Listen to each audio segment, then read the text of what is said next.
Hello friends, welcome to Eco Class. Today I am going to teach you about the revenue curves under monopoly competition. First of all, we must know what is monopoly market. Monopoly market is a market with single seller and many buyers. There are no close substitute for the product produced by monopoly firm. There are barriers to entry of the new firm in industry. In monopoly market, firm is itself a price maker. Although the monopoly firm has freedom to determine the price of its product, it has to reduce the price in order to sell it in larger quantities. Monopoly market भनेको एकलौटी market हो जसमा चाहिँ single seller हुन्छ र धेरै बायर्सहरू हुन्छ।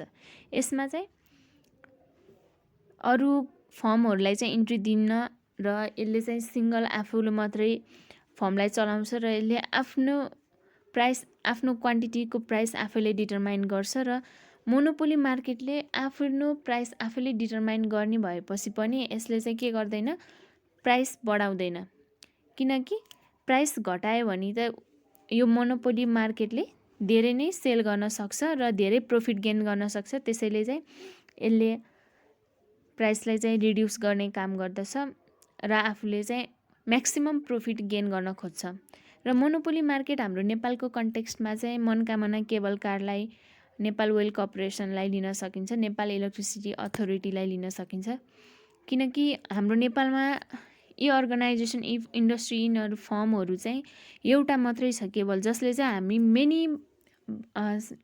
हामीले बायर्स पनि भन्न सकिन्छ हामी बायर्स हौं हामीलाई चाहिँ सर्भिसहरू प्रोवाइड गरेको छ now from the below table we can explain the revenue curves under the monopoly market. First of all, we must make here table and we must include the quantity sold, price, total revenue, average revenue and marginal revenue. In quantity, we have to increase the number of quantity. As quantity is increased, price must decrease according to monopoly. But in perfect competition, price was constant. We must remember that. And then we have to calculate the TR. TR हामीले कसरी calculate गर्न सकिन्छ भन्दाखेरि प्राइसबाट क्वान्टिटीलाई multiply गरेर TR हामीले निकाल्न सकिन्छ। अब यहाँ हेर्न सकिन्छ हामीले TR सुरुमा 10 आएको छ। 10 कसरी आयो त प्राइस 10 छ र क्वान्टिटी 1 छ। 10 * 1 गरेर 10 आयो। अनि एभरेज रेभेन्यू भनेर चाहिँ हामीले यो प्राइसलाई नै एभरेज रेभेन्यू भनिन्छ। हामीले सेम कपी गर्दिए हुन्छ एभरेज रेभेन्यू र यो मार्जिनल रेभेन्यू हामीले क्याल्कुलेट कसरी गर्न सकिन्छ भन्दाखेरि टोटल रेभेन्यूको करेन्ट युनिटबाट प्रिभियस युनिटलाई घटाएर माइनस गरेर चाहिँ हामीले मार्जिनल रेभेन्यू क्याल्कुलेट गर्न सकिन्छ र हामीले यो टेबलमा हेर्न सकिन्छ प्रष्ट रूपमा यदि हामीले टेबल बनाउन जान्यौं भने चाहिँ हामीले यो डायग्राम र एक्सप्लेनेसन आफै गर्न सकिन्छ।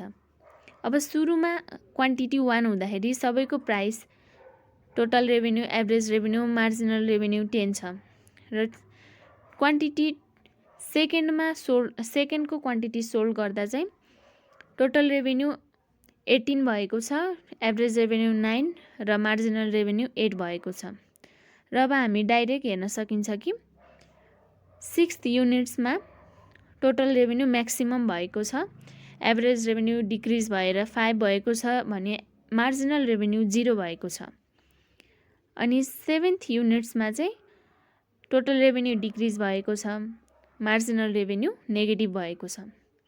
यसबाट हामीले के थाहा पाउन सकिन्छ भन्दाखेरि टोटल रेभेन्यू पहिला इन्क्रिज हुँदै जान्छ केही समयमा गएर म्याक्सिमम पोइन्टमा पुग्छ र त्यसपछि आफै डिक्लाइन हुँदै जान्छ र एभरेज रेभेन्यू चाहिँ कन्टिन्युअसली डिक्लाइन भइरहेको हुन्छ इनिशियल पोइन्टबाट र मार्जिनल रेभेन्यू पनि इनिशियल पोइन्टबाट डिक्रिज हुँदै जान्छ तर यो चाहिँ नेगेटिभ पनि हुन सक्छ 0 पनि हुन सक्छ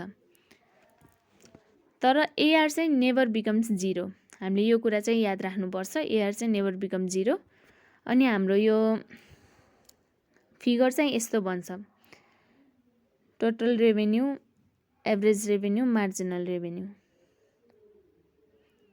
Now we must learn about the explanation. In the above diagram, units of goods sold and revenue are measured along x-axis and y-axis respectively. Since more units of output are sold by reducing the price, TR is increasing gradually at a decreasing rate, reaches at maximum point, and finally starts to decline. But both AR and MR decreases gradually from initial point. Here, when unit of output sold, TR, AR, MR are rupees 10. When second units of goods sold, TR increases to rupees 18 but MR decreases to rupees 8 and AR decreases to rupees 9. In the same way, as units sold are increased to 6 units, MR becomes 0 but TR is maximum, that is rupees 30, and AR is decreased to rupees 5 at 7th units of goods sold. MR is negative, that is rupees minus 2. Due to this reason, TR declined to rupees 28 from rupees 30, where AR also declined to rupees 4 from rupees 5. TR curve initially slopes upward and after a certain level of output sold, it slopes downward. The AR and MR curve slope downward and MR curve lies below AR curve. MR curve becomes 0 and negative but AR gradually declining, it never becomes 0 and negative. मैले अघि नै भनिसकेँ, हामीले यो फिगरबाट नै explain गर्न सकिन्छ। पहिला के हुन्छ, यो टीआर कर्भ चाहिँ इन्क्रिज हुँदै गएको छ, डिक्रिजिङ रेटमा इन्क्रिज हुँदै गएको छ र यो सर्टेन पोइन्टमा म्याक्सिमम पोइन्ट हामीले यहाँ देख्न सकिन्छ। यो 30 युनिट्स चाहिँ यसको म्याक्सिमम पोइन्ट हो र यो पछि म्याक्सिमम पोइन्टमा रिच गरेपछि आफै डिक्लाइन हुँदै झर्छ र एआर चाहिँ इनिसियल पोइन्टबाट डिक्रिज हुँदै गएको छ, तर यो चाहिँ it never become 0 and negative. भने मार्जिनल रेभेन्यू चाहिँ डिक्रिज भइरहेको छ इनिसियल पोइन्टबाट, तर यो 0 र नेगेटिभ हुन्छ र यसबाट हामीले के फाइन्ड गर्न सकिन्छ भन्दाखेरि एआर र एमआर कर्भ चाहिँ डाउनवर्ड स्लोपिङ छन् भने टोटल रेभेन्यू चाहिँ इन्भर्स यू शेप्डको छ। I hope you understand this. Thank you.